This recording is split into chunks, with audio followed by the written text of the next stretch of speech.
Hi, I'm poet and writer Kay Spivey, and today I want to talk about some comic books, specifically The Umbrella Academy. I probably, like many of you, greatly enjoyed the Netflix series.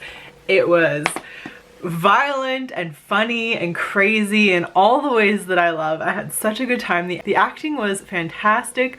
All of the actors made the characters so likable, like these despicable, horrible people who are so awful to each other. Somehow they were able to portray this sense of like deep-seated love for one another and trust and like vulnerability in these people who we should just like be rooting for to die. Like, and everything in the whole series is just like everything's going from bad to worse, everything is crazy, everything is messed up and violent, and yet it was like so endearing at the same time. It's a great series.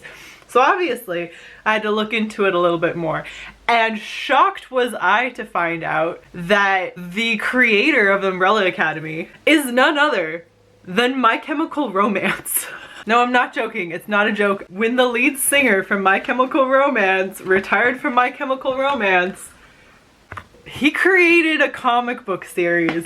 Let's just be honest, that's goals. Now, I definitely grew up with My Chemical Romance playing on the radio all the time. Everyone knows the Black Parade. Maybe not if you're not a millennial, but I'm a millennial, and that was like the goth anthem before Evanescence took that crown. I was shocked, and then I was a little less shocked. My wonderful husband gifted me the entire 50-pound, this is at least 10 pounds of book. This is so heavy.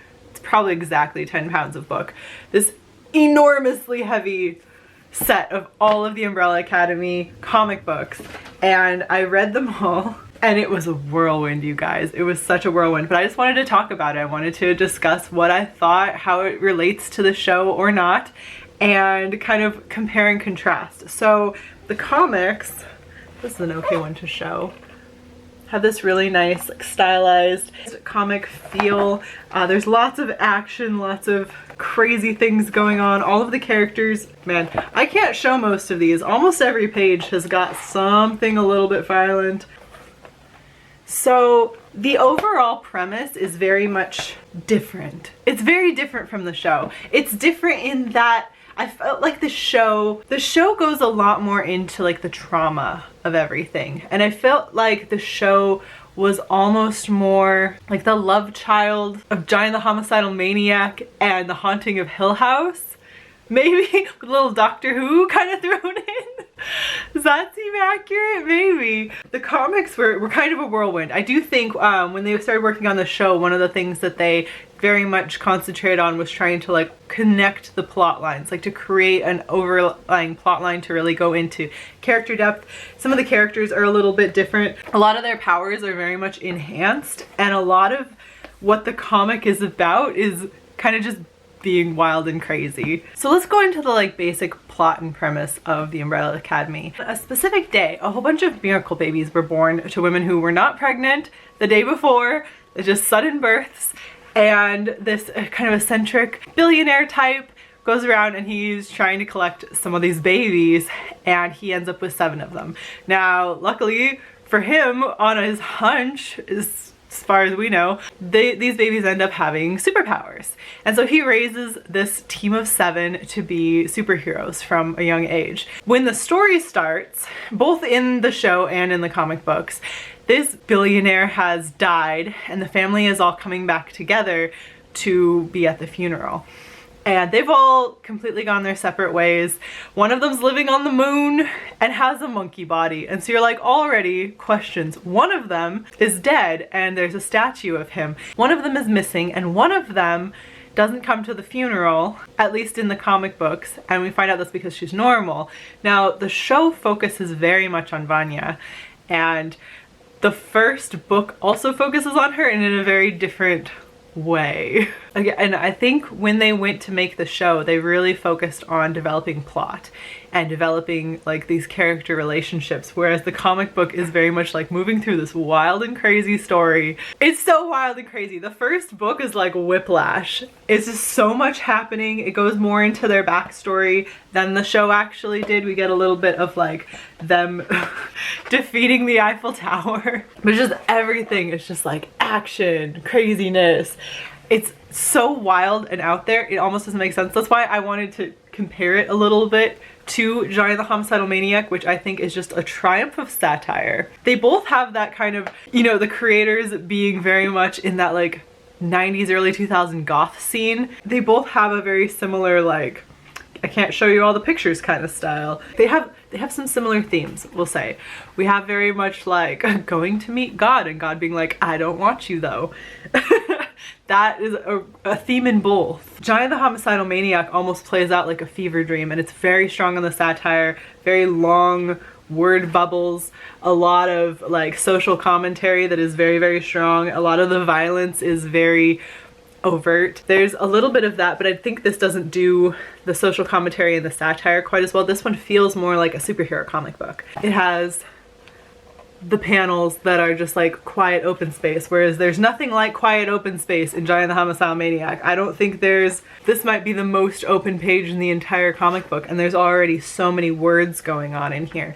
But if you enjoyed this series, it has a similar feel. Or this is the creator of Invader Zim. If you haven't heard of Johnny the Homicidal Maniac, which I think is his triumph work, I think this is so well written. If you like that kind of violent, cutting satirical humor, he's really good. If you are not a fan of like gratuitous violence, this is not the one for you.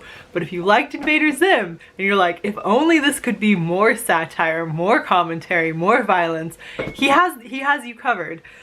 If you enjoyed that, you probably would also enjoy this. There's a lot of just like things that they're like, science explains this, no big deal. Like, you know, number one, living on the moon, flying around through the air. They don't do that in the show. One of the main things though is that the show also, I think, to deal with the arc of character development and the arc of just plot in general, and like trying to be realistic in a plot that is just very much not, they dumb down the powers greatly. In the comic book, these are superheroes. They have superhero powers. For example, Klaus is probably the most powerful out of all of them in this one, and we barely see his powers. He's very much, they keep to the drug addict storyline, which is definitely more his storyline in the third book, the being a drug addict. Klaus changes a lot throughout the comics, whereas he has one defining characteristic in the show, which is that he is trying to deal with trauma of his past and everything, and the trauma is much better dealt with in the show. That's why I compared it to Haunting of Hill House. If you really liked that hard-hitting trauma and dealing with some deep shit, the show really does that quite well. Whereas the comic book, it's more like everything is a little bit self-inflicted with him, but his powers are insane. He literally, with psychic power, stops the moon from crashing into the earth. Like, spoiler alert.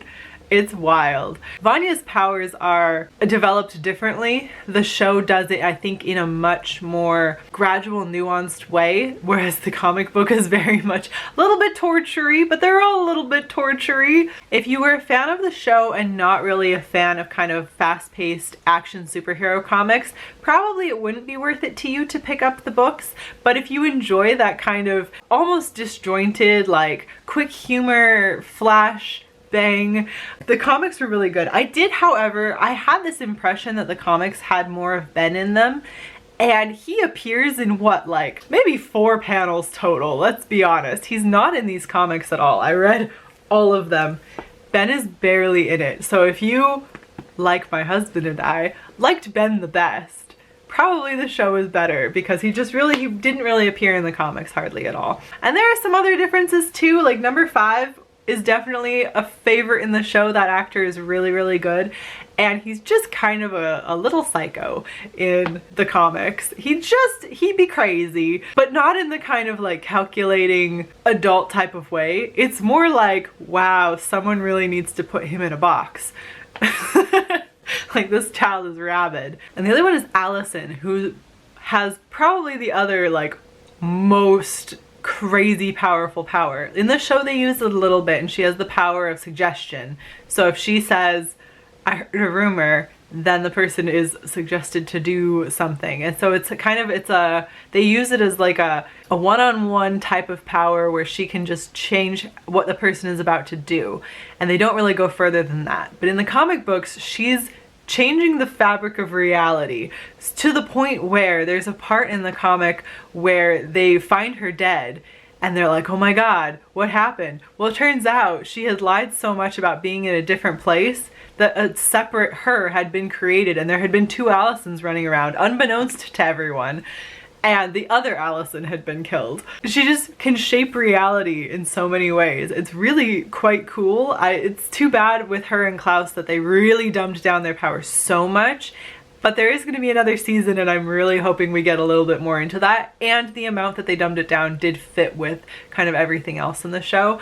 I think Space Boy isn't really called Space Boy in the show, number one. They kind of back off of that a little bit, and his power is very much being strong, but it's not as much utilized in the comics. The Kraken! He's so much funnier and more endearing in the show. In the comic books, he's a little bit like, I'm just the tough guy, don't get along with number one, which is all there. But I think that actor brought a lot to that character. There's a lot of things that are just like same and different. Story-wise also, like it doesn't go like season 1, season 2. I felt like season 1 and 2 accomplished many of the things going on in here, and then many other things happen in the comic books that didn't happen in the show, such as like fighting the Eiffel Tower, fighting at the amusement park, everyone hanging out. Well, we did have the part in Vietnam in the show, but it was done very differently. Going back in time was done very differently. And I think mostly it's just that the show develops and focuses on the characters so much. I really enjoyed that. And the comic books, yeah, it was like a whirlwind. These were really fast reads, which comic books often are. Giant the Homicidal Maniac might take you a little bit longer. It is deep. It is thick. It's thin, but it's thick. It's like reading a crazy novel. I can show you this one. I own Squee also. I have Squee. Squee I don't think was quite, Giant Homicidal Maniac is his triumph. Because Gerard Way is helping with the show, I feel like the show is more of a triumph than these are, but these are a lot of fun. I'm really glad that I read them all. Here, you can even see, it is very much like action-packed adventure. This is from the third one.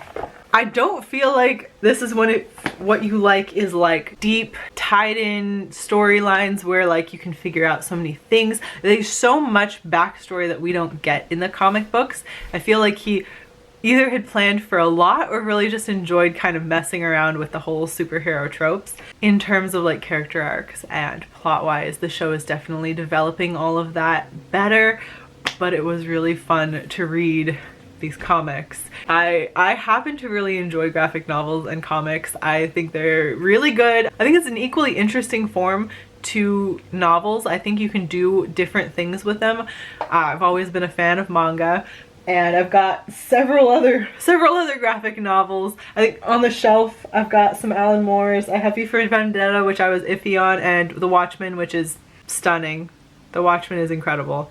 And I have Fun Home, which was also like really good. Oh, and I have Rat Queens. I have Rat Queens on my shelf. I don't have much of my manga here though. It's all at my parents still to this day. Have you read the Umbrella Academy books, and what did you think of it? Did you like it more or less than the show? Have you seen the show? My mom didn't like it, even though she likes a lot of other things. I thought it was very similar to Dirk Gently. She did not feel that way. So to me, if you're a fan of something like Dirk Gently, or if you enjoy Invader Zim, I feel like you will also like Umbrella Academy, but it does have a lot of violence. Let's say it that way. If you like things like Invader Zim and The Haunting of Hill House, perhaps Umbrella Academy would be for you.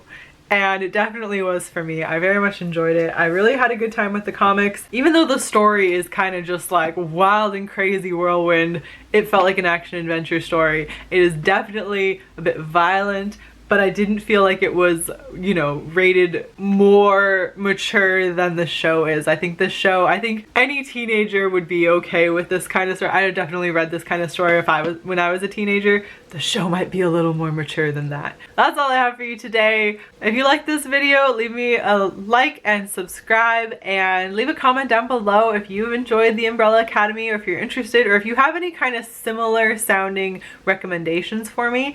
I love a good graphic novel. I would love to read something as good as Johnny the Homicidal Maniac, but it needs to have like a similar energy. So if you have a recommendation on that one, definitely let me know. That's all for me today. I have a Patreon now, so if you want to support me, that is linked down below, as well as my social media. And I will speak to you again soon. Good luck to you, and good luck to all of us. Bye.